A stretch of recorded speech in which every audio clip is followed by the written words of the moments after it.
Today I'm drawing a still life. It is a collection of things that sit still and I can draw from. So the bucket, the blue, purplish indigo flowers, the yellowish, the white flowers, and even that serpent plant behind it, which is jutting out in all these directions. So as I crop my shot or I cut what I want in this video, I'm framing this picture. I'm going to see the top of this metal bucket. I'm going to see a lot of this serpent plant sticking out. I don't need the rug or the pencil sharpener or the crayon maker or the cabinet, or I'm focusing on the flowers and the bucket and the leaves mostly. So let's get started. I've got this sitting to the side where I can look at it closely. I could count flowers, or I don't have to think about it too much. I think we'll do this one pretty quickly and apply this to whatever you're drawing, because I'm drawing something that's in the art room. Please don't draw what I'm drawing. I'm just showing you how to draw things. Please collect and set up your own things that you can look at for more than 10 minutes as you draw, because you should spend about 10 minutes drawing at least, correcting, finding the size and the shape and the placement of things, moving things around, and then play a little bit with color. So enough about that. I'm going to get my paper together. I'm going to put this on the tripod and get started. So let's sit and focus on what we're drawing.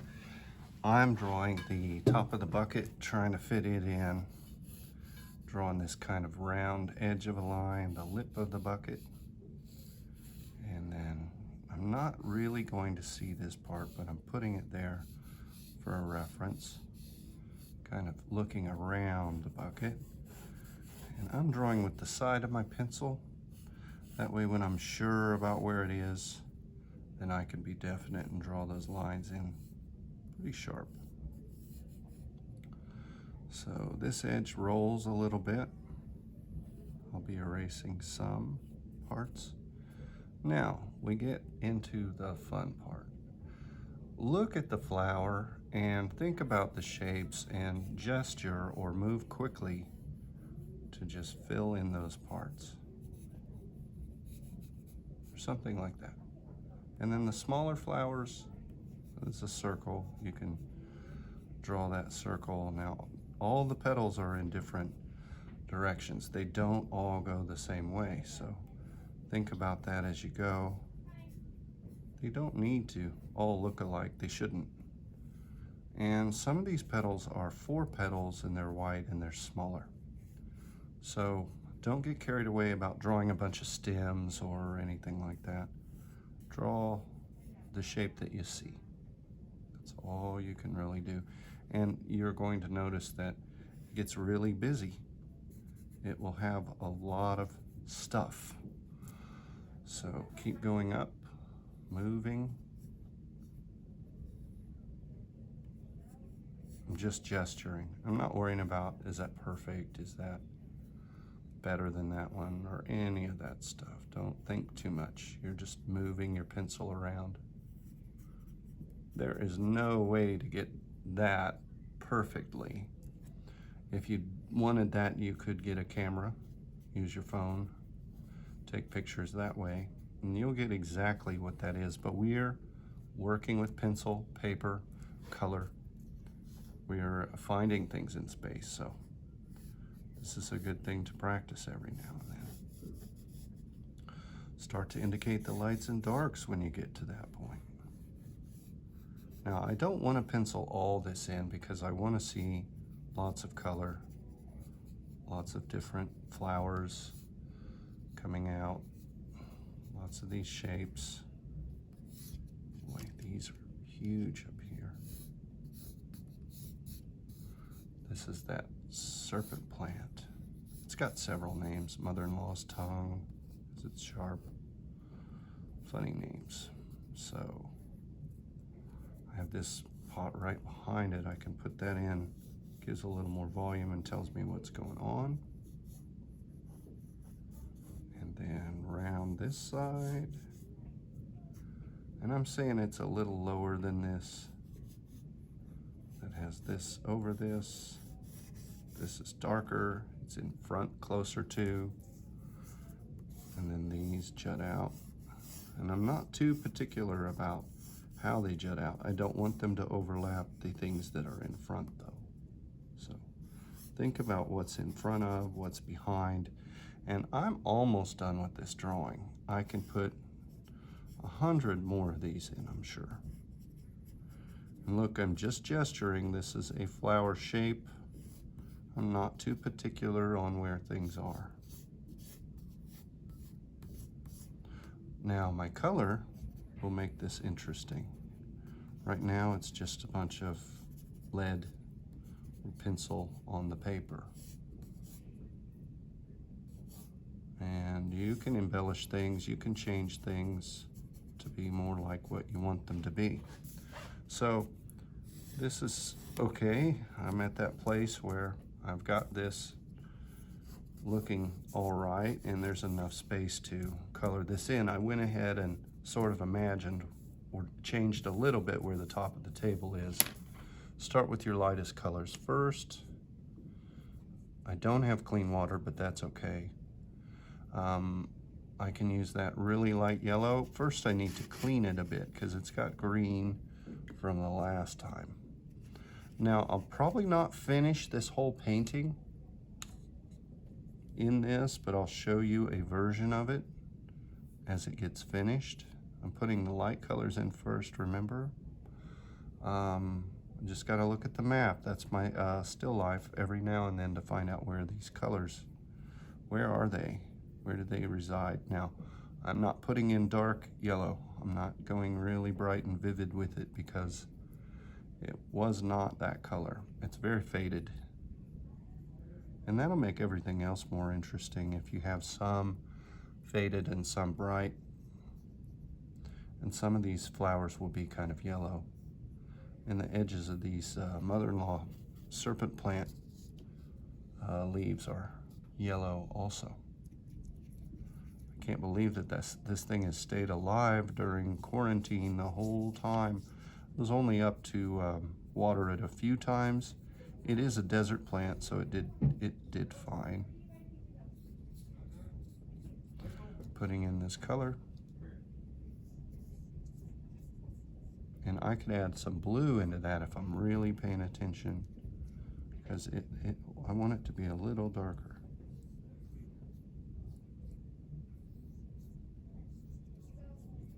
So already it's a little more interesting. Remember to lift your brush to make small marks. This brush is kind of tweezed apart, so I could take my time to make it look better. That gray, silver, is basically a little bit of black and a lot of water.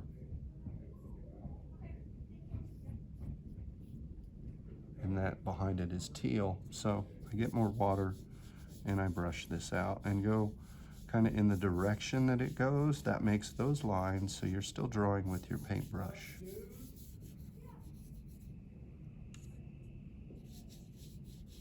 So you've got that, and the green didn't so much blend, which is great. And then I can go in with that teal and these other colors. I could leave these white. I could add a little color to them.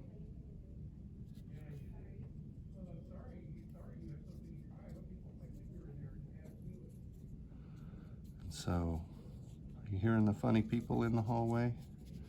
I'm doing this while I have time, and sometimes there's something else going on, but that's okay. It's all part of life. You get a little blue-green, blend that a bit. I need more blue and more white. Well, you know, water. So we've got that color. Bringing that together. Do the lip of that. The inside of that is that color also. So the bottom, the table anyway, is kind of tan, so I can add a yellow and a brown and get that light, and there you go. starting to sharpen this up. And this is not very important. It's not that it has to be perfect or the direction of the line or any of that. Just you want it there so that you see the difference from this space to that space. And you don't want it too light because then it'll be confusing to the viewer. We could go in and plot in some color behind this, but you don't want a red. You might want a light color like a pink or something really subdued and tan or something like that. I'm going to go in and get this indigo for these. Really, they're the stars of the show. They're these different flowers. And I think that I'll go back in to make them a little darker and more vivid. Any of that adds life to what you're doing. My brush is about worn out. I think I'll need to trim it. It's getting kind of hairy. You might not have had to do this, but the brush it's near the end. It's not gonna last much longer. I have used this brush for many painting assignments, so it's done its job. I'm really happy with the quality of these brushes, but they don't last forever. Got to look at this reference every now and then to stick parts in. Now, I didn't draw anything there, but I know that it needs something. And so maybe I'm going off topic or script a little bit, but that's all part of creating something new.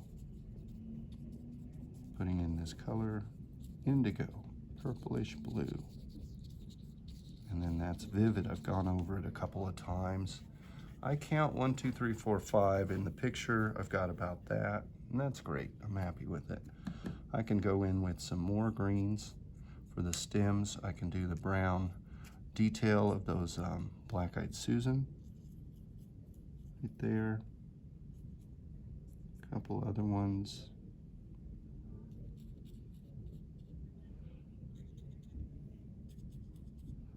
I just wanted a little bit of play there, a little bit of difference.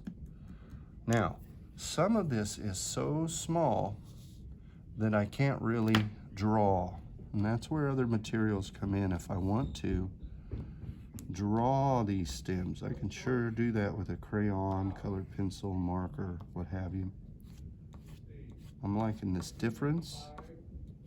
All these differences make it look better. So I use pastels, crayons, spray paint, graphite, markers of all kinds if it helps my work. And you should too. Use anything you've got. Just because it's a painting doesn't mean you can't draw into it. So experiment. That's what art is about. Try different things. So I've got this closer to where I'd like it. I could find a dark green crayon and that would help me. And so I'm blending color. I hope that you're finding a still life to draw and blend color with, because this time of year we are usually doing a nice still life here at school with the lights turned off and a spotlight on what we're drawing. The rest of the room is usually dark. Putting a little bit of detail into this because I think those little touches really make a still life come to life. Otherwise, things look kind of flat and dead. And you want to add a little bit of movement and razzmatazz, pizzazz to it. So if you give up on it, people will see that and say, well, he got this far and then he stopped. And that's that. But if you keep working on things and you put a little bit more heart into it and you're working hard, this will look pretty good. So I'm going to stop there. This is my still life with 2 plants and 1, 2, 3, 4 kinds of flowers, 2 different kinds of buckets on a table. I would usually sign my work right here. And this is a still life. So please turn in a picture of your work. It should not be this work. It should be something else that you're drawing or painting, either in your classroom or in your home classroom. So thank you, everybody. I hope you've learned a little bit about drawing a still life or objects that sit still. Enjoy.